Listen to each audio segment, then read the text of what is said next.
Seja muito bem-vindo, bem-vinda a esse Vida e Missão. Esse é o espaço de ensino bíblico da Igreja Presbiteriana do Jardim Itália. Nós temos feito uma série de conversas de devocionalidade e prática.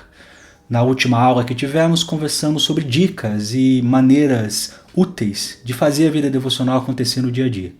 Hoje vamos literalmente a um texto bíblico para estudá-lo, compreendê-lo e entender de que maneira você pode aplicar ele de maneira prática para a sua vida, no seu contexto, onde você está inserido. Fica aí que a aula vai ser muito bacana. Trabalhando um texto de maneira prática, eu quero convidar você à leitura de Mateus capítulo 18, versos do 15 ao 35.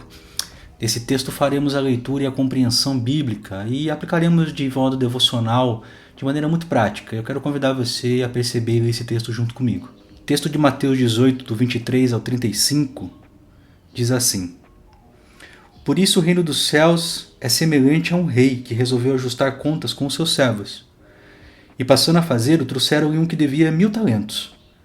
Não tendo ele, porém, com o que pagar, ordenou o Senhor que fosse vendido ele, a mulher, os filhos e tudo quanto possuía, e que a dívida então fosse paga.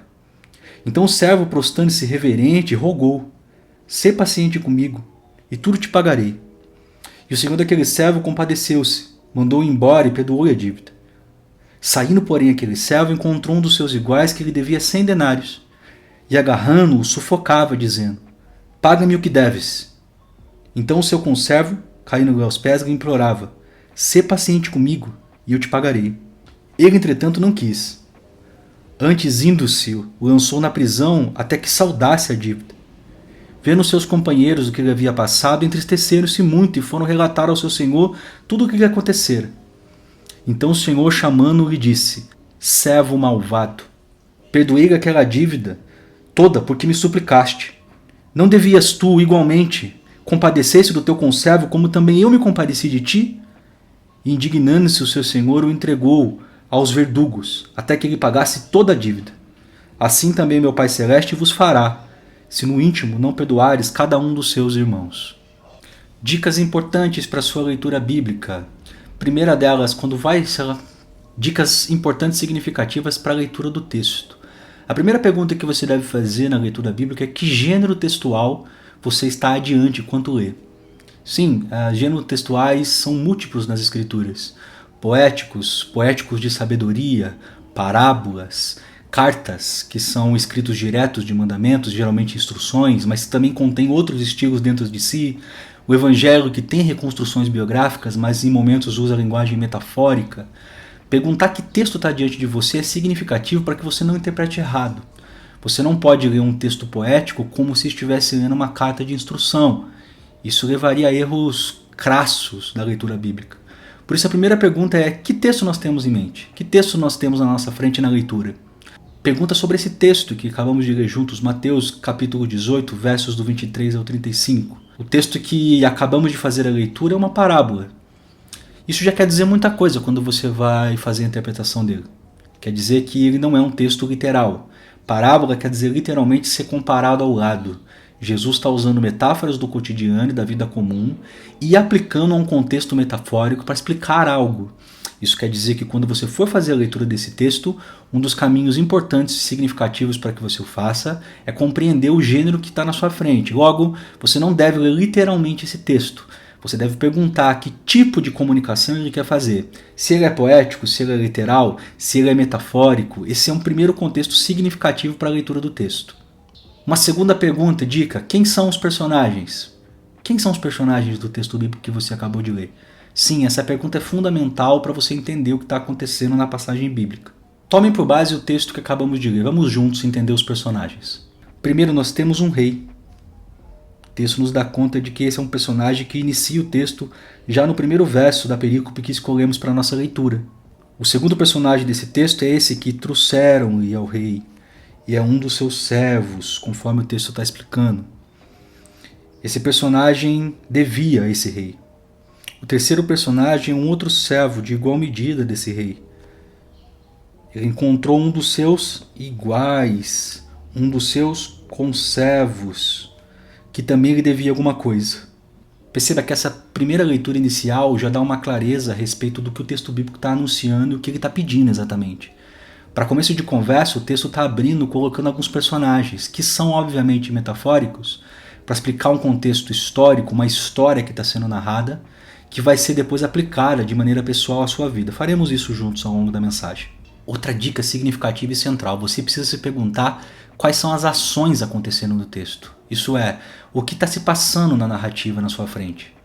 No texto que lemos, a narrativa vai contar que um rei decidiu ajustar as contas com os seus servos. Isso é, cobrar dívidas. E que quando ele vai fazê-lo, então esse personagem é inserido, um dos seus servos, que, por base do que o texto está contando, devia 10.000 talentos, uma soma gigante de dinheiro e valor. O texto vai contar que esse homem não tem como pagar a sua dívida. Então a sua punição seria ser vendido ele, a sua mulher e os filhos, tudo quanto possuía, para que a dívida fosse paga, porque era uma dívida impagável.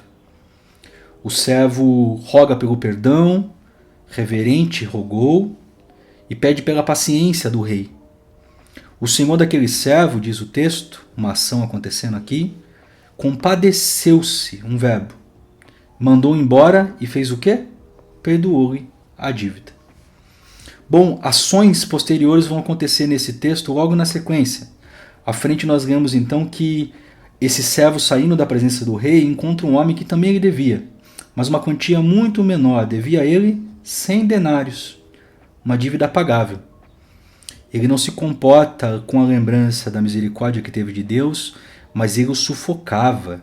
O texto bíblico vai narrar que ele fazia, agarrando, o sufocava, dizendo: paga-me essa dívida, paga-me o que deves.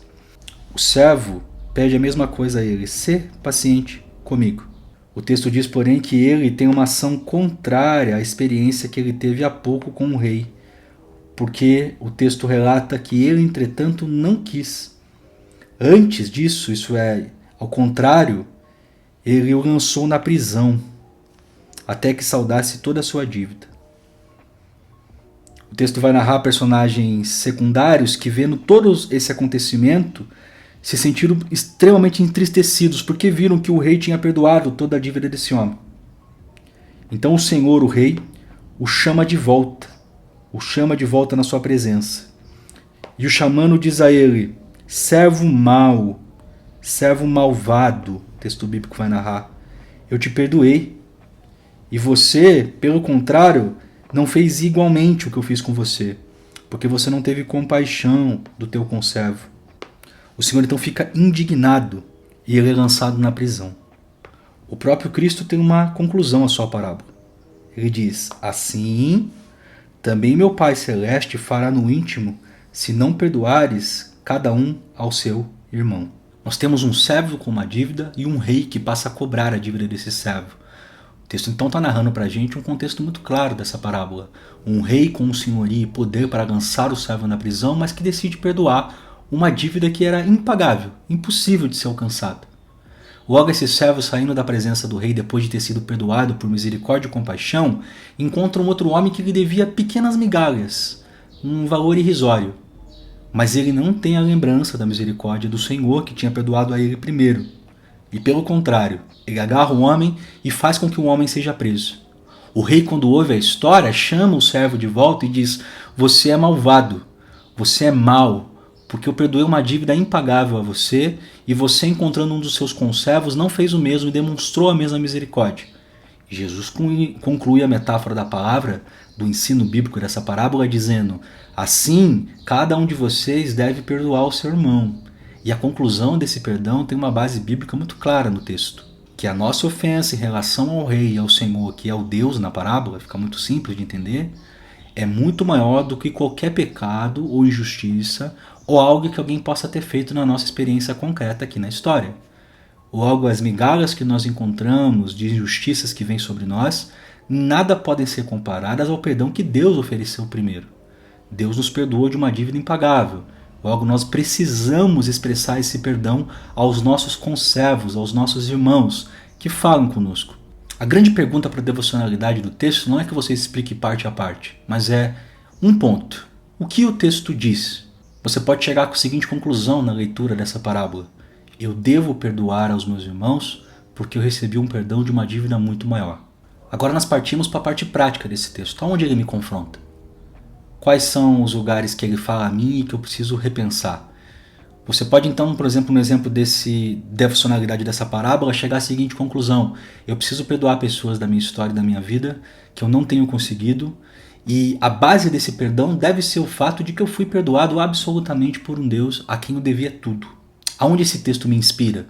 Bom, ele me inspira a caminhar nessa direção, a absorver melhor a ideia do perdão de Deus, a chegar mais próximo da minha dívida impagável, compreender o que significa esse amor de Deus por mim no seu perdão e misericórdia, e da mesma forma ser inspirado a encontrar caminhos de perdoar as pessoas na minha vida. Onde eu posso viver isso? Então você reanalisa, reorganiza e observa em você mesmo as suas mágoas, rancores, os seus sofrimentos e encontra o espaço para perdoar as pessoas à sua volta. Por último, esse devocional só vai ter sentido se depois de ouvir esse texto você continuar mastigando ele até que ele se torne algo interno em você, no seu coração e entendimento, ao ponto de você tornar ele prático. Então você decide perdoar, você toma o caminho do perdão, você ora por isso, ora pela pessoa, você fala com Deus, você em oração confronta as dificuldades desse caminho de perdão dessa dívida, até que ela se torne prática. E assim a gente conclui um ciclo devocional. Espero que tenha sido bacana essa conversa, uma maneira simples de leitura de textos bíblicos. Faremos mais vezes inclusive isso, de maneira prática, como podemos chegar ao texto e aplicá-lo ao nosso dia a dia. Boa sorte nas leituras, Deus te abençoe muito por meio da sua devocionalidade. Nos encontramos aqui para mais aulas sobre devocionalidade bíblica.